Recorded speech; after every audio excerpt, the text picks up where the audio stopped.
Alright, welcome to the final day of Ether raids for this week. We're taking on...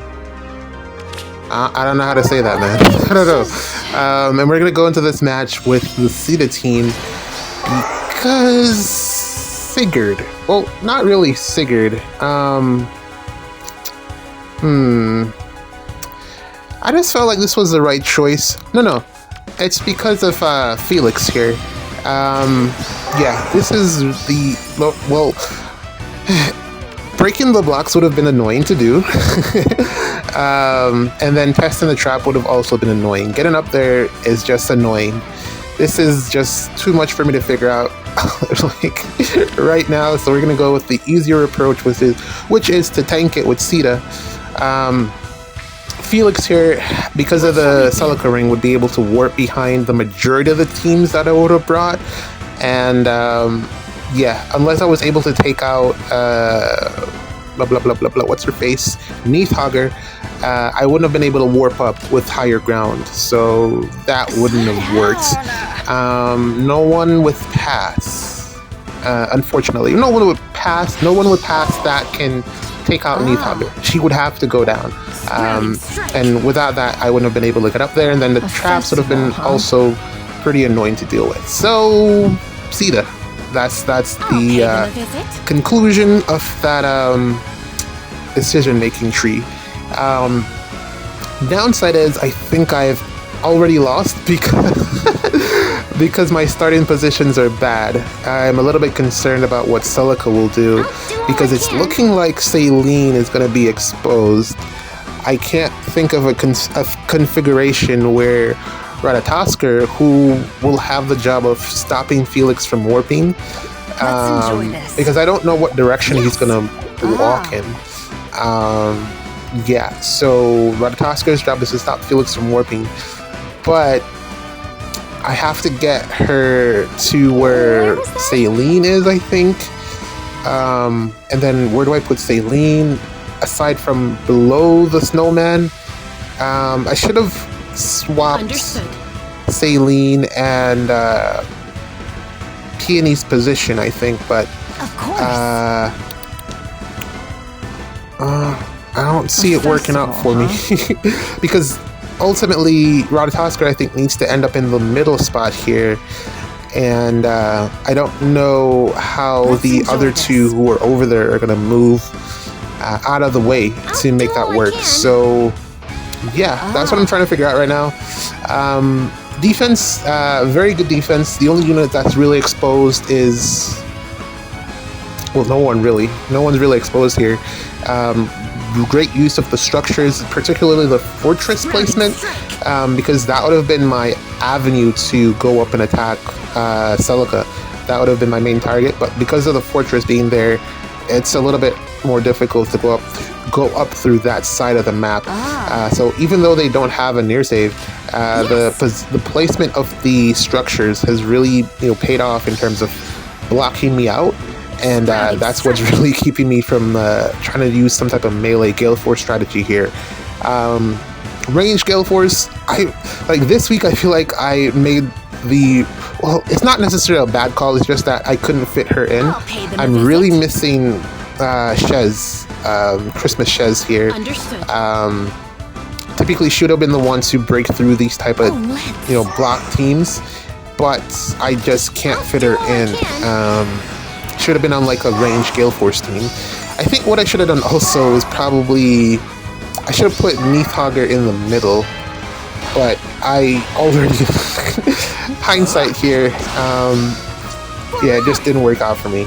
Let's see what Celica does, and then take it from there. The other option was to go with the Veil team, but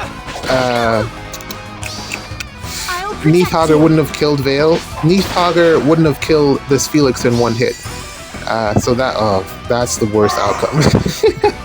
Yo, how did you get over there? Who did you warp to?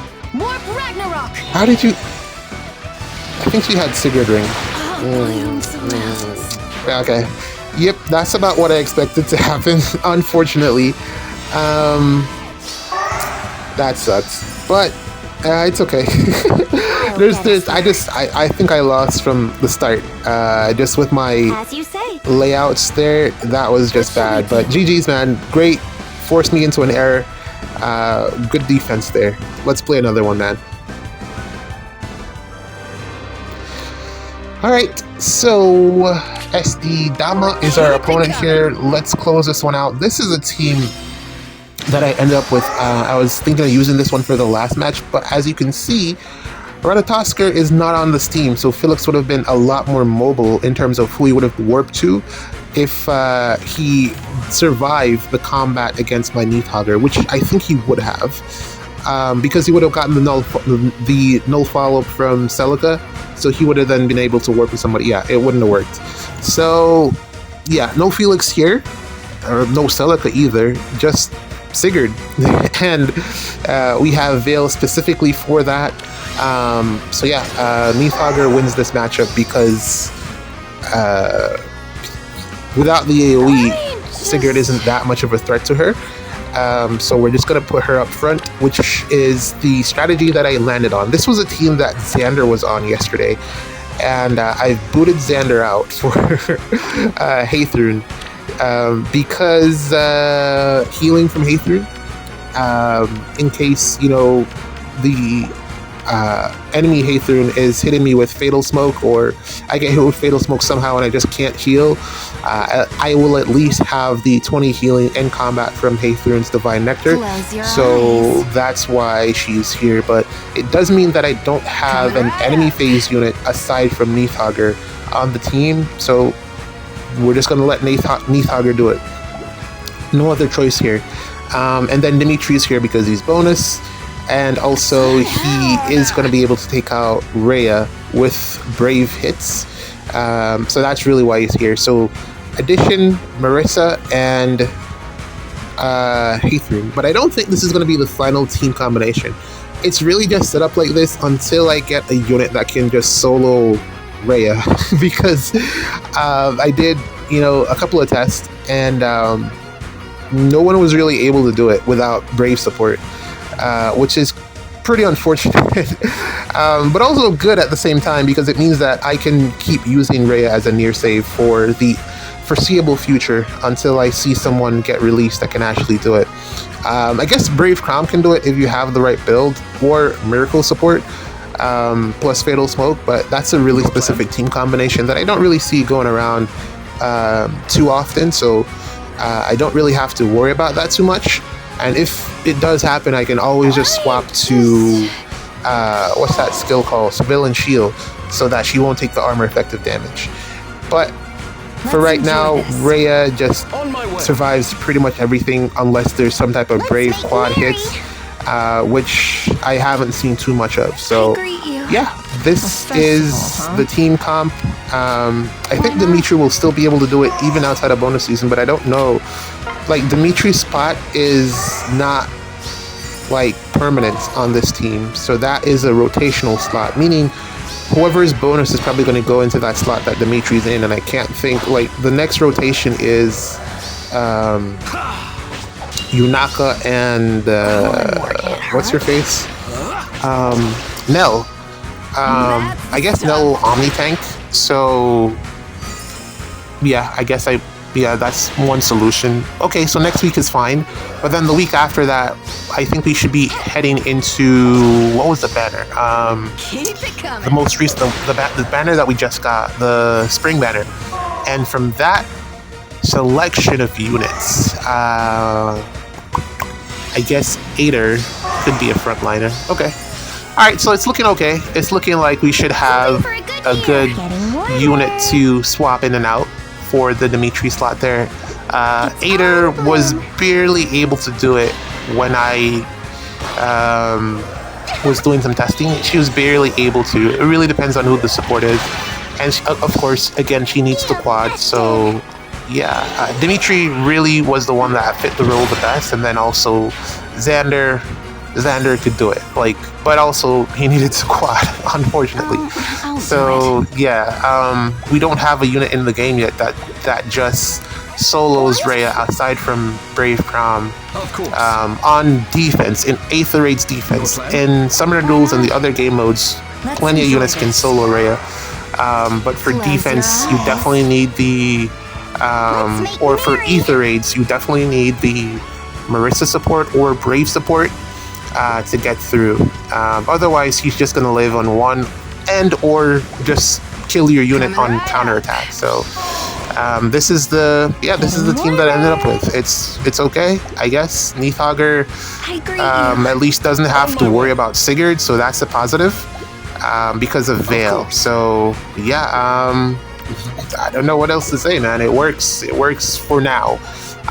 It's not going to be a permanent fixture, I don't think. This was the double save team that I had with Nagi. Ultimately, what I want to do is drop the far save altogether and just put a frontliner on this team. But I don't want to use Nell. I guess when her bonus season comes around and she's on rotation, I'll probably use her at that point. But for now, I would like to avoid using her because what I don't want to do is give her no counter disrupt, but I think I'm gonna end up doing it anyways. I'm still waiting on a green unit or a red unit, another one that I can use for this season. But that's pretty much where we've ended up here with this team. Yeah, man, this one looks like it's in the bag. We've gotten this one. I think we're gonna be able to get the win here, which is great. Shout outs to Vale for, making this pretty much work. And then, I don't know. Rip Xander, I guess. I guess I just won't be able to use him in Ether Raids, I guess. Which is fine. I do play the other game modes also. Anything that I wanted to bring up? I guess I'll do the defense plays in a separate video because this is already 16. And I feel like this is a decent length. So yeah, I'll do the defense replays in a separate video, just so that it's not one really long-winded 40-minute video again. I don't know, nothing else is coming to mind. It's actually a little bit challenging to put them out at 4 a.m. now because daylight saving time has ended and the reset now is it's not enough time for me to play the match and edit it and then get it out by 4. So I don't know, that might change. It still will be out before 6. So that's probably the only change. Well, only for the ones on the weekends. For like Sunday and Sunday to Monday. Those ones are going to change because the other ones are pre-recorded. So yeah, I lost an hour at work, which I'm not getting paid for. But whatever. Look at all that purple, man. It's impossible to see anything underneath this purple. It's a really bad decision, but also, what other color could they have made it? I don't know. It's I can't see anything underneath here. I guess they could have just a festival, huh? I don't know what they could have done, but this is annoying. This is really annoying. But also, it's not the same. The flame terrain we can at least see below the flame terrain, but the purple is just not a good combination here. I'm trying to see if Marissa can get this because that's actually pretty interesting. I didn't consider that she would be able to potentially take out Let's enjoy this. New Year's Neathauger. That's actually, and also I didn't even put any seals or anything. This team is not fully equipped. This is just, I threw it together last minute and it just does a job. But yeah, it's actually surprising that she's actually able to take out New Year. How is she living this counterattack? This is what, 52? How does she live this hit?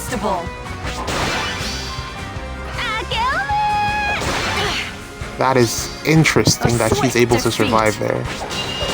Typically she dies in one hit, so that's pretty cool.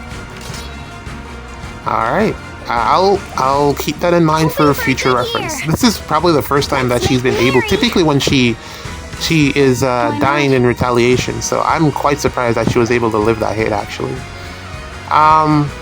But yeah, that's the last major threat off the board. Just got to get rid of Hathrunes. Don't need the pots for this last match. And yeah, that's pretty much it for the Wheat Man. Let me try to figure out if there's anything else that I'm missing here. Nothing comes to mind. Let's talk about anime then, I guess. Solo leveling. Holy, it has been fantastic. It's the only thing that I've been watching week on week. This season hasn't been the greatest in terms of new animes. A lot of them are kind of really bad, really bad. But the re-airing ones or the new seasons of animes that have already been existing, like Doctor Stone, stuff like that, I'm just letting it run out so that I can then watch it, when it's finished. But I've been watching Solo Leveling week after week, and it's really annoying. It's really annoying because the episodes are done in a blink of an eye. I blink twice and it's already finished. It's so they need to be doing an hour-long episodes, hour-long episodes for Solo Leveling, because it's it's so fast-paced and there's so much going on, and it's done. The 20 minutes just isn't enough, and I'm just left wanting more. But yeah,